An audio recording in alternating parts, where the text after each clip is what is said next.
राज्यभरातील शेतकऱ्यांसाठी आज दिवसभरातील महत्त्वपूर्ण ठळक बातम्या जाणून घेऊ फक्त काही मिनिटांमध्ये। त्यामुळे व्हिडिओ पूर्ण नक्की बघा आणि जर तुम्ही या यूट्यूब चॅनलवर पहिल्यांदाच आलेला असाल तर लगेच या यूट्यूब चॅनलला सबस्क्राइब करून टाका आणि कमेंटमध्ये तुमचा जिल्हा नक्की आम्हाला कळवा। तर चला या व्हिडिओच्या माध्यमातून जाणून घेऊ महत्त्वपूर्ण ठळक बातम्या। शेतकऱ्यांसाठी काही महत्त्वाचे निर्णय सुद्धा घेण्यात आलेले आहेत, ते पूर्णपणे महत्त्वाचे निर्णय आपण आजच्या व्हिडिओच्या माध्यमातून बघणार। तर चला,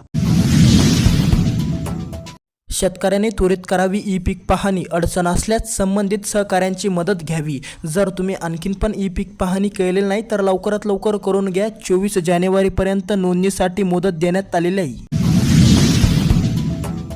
पीक विमा योजनेच्या दुसऱ्या टप्प्याची आणि नमो शेतकरी योजनेच्या 8व्या हप्त्याची प्रतीक्षा करणाऱ्या शेतकऱ्यांची आता पूर्णपणे प्रतीक्षा संपलेली आहे। जर आता तुम्ही पण पीएमच्या या ठिकाणी 21व्या हप्ता तुम्हाला आलेला असेल, पीएम किसान योजनेचा 21वा हप्ता ज्या शेतकऱ्यांना आलेला आहे, आता त्या शेतकऱ्यांना पूर्णपणे नमो शेतकरी योजनेचा 8वा हप्ता देखील याच जानेवारी महिन्यामध्ये टाकण्यात येणार आहे। आता जर तुम्ही पण पीक विम्याची प्रतीक्षा करत असाल किंवा तुम्हाला पण वाटत असेल की आता पीएम किसान योजनेचा जो 21वा हप्ता ज्या शेतकऱ्यांना मिळालेला आहे त्या शेतकऱ्यांना पूर्णपणे नमोचा 8वा हप्ता देखील टाकण्यात येणार आहे। आणि जर तुम्ही पण विम्याची प्रतीक्षा करत असाल, पीक विमा योजनेचा जो पूर्णपणे दुसरा टप्पा राहिलेला होता तो दुसरा टप्पा कधी मिळणार, जर तुमच्या पण डोक्यामध्ये असा प्रश्न होता तर आता तुमच्यासाठी आली दिलासादायक बातमी। आता तुम्हाला पण तो दुसरा टप्पा या ठिकाणी याच जानेवारी महिन्यामध्ये आणि याच आठवड्यामध्ये टाकण्यात येणार आहे। त्यामुळे चिंता काय करू नका, फक्त तुम्हाला काही महत्त्वाचे कामे देखील करायचे आहे, जसे की फार्मर आयडी आणि महत्त्वाचं काम म्हणजे ई केवायसी। जर हे दोन्हीही काम तुमचे पूर्णपणे असेल तर आता तुमच्यासाठी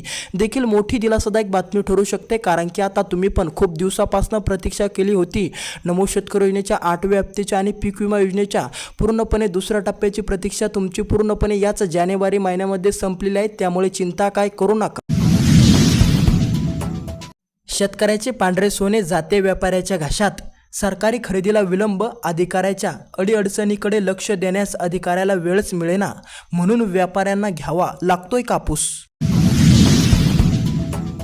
टोमॅटो उत्पादक शेतकरी झाले लाल, टोमॅटोला मागणी वाढली, निर्यातीला मोठा वाव। 30 रुपये प्रति किलो टमाट्याला दर। ड्रिपल मल्चिंगवर भाजीपाला शेती करणारे शेतकरी फायद्यामध्ये। रब्बी पिकांवर फवारणीला वेग, गहू पिकांवर तणनाशक तर मका हरभऱ्यावर अळी नियंत्रणासाठी शेतकऱ्यांनी उपाययोजना लावली। 2026 या नवीन वर्षामध्ये रेशन धान्य वाटपामध्ये जानेवारीपासून पुन्हा नवे बदल। हिरावलेला घास भरपाई परत करा, शेतकऱ्याचे सरकारला साकडे। अलिबाग जिल्ह्यामध्ये अवकाळी पावसामुळे 17,082 हेक्टर नुकसानग्रस्त भागाची पाहणी करून पंचनामे पूर्ण करा। ऑक्टोबर महिन्यामध्ये शेतीचे सर्वाधिक नुकसान झाले। 2 मुद्द्यांनी धामणगाव तालुक्यातील 1,500 लाडक्या बहिणी ठरल्या अपात्र। रासायनिक मुक्त शेतीकडे शेतकऱ्यांची वाटचाल। 20 एकरांवर जवसाला दिली शेतकऱ्यांनी पसंती।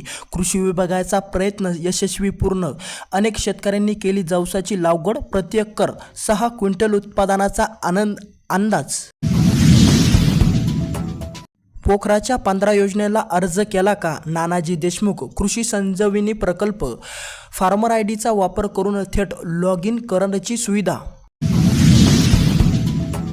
आष्टी तालुक्यामध्ये 3000 हेक्टरवरील पिकांचे नासाडी, रानडुक्कर आणि रोही प्राण्यांचा हैदोस, पिकांचे झाले नुकसान। तालुक्यातील या भागामध्ये सर्वाधिक नुकसान या ठिकाणी झालेले आहे।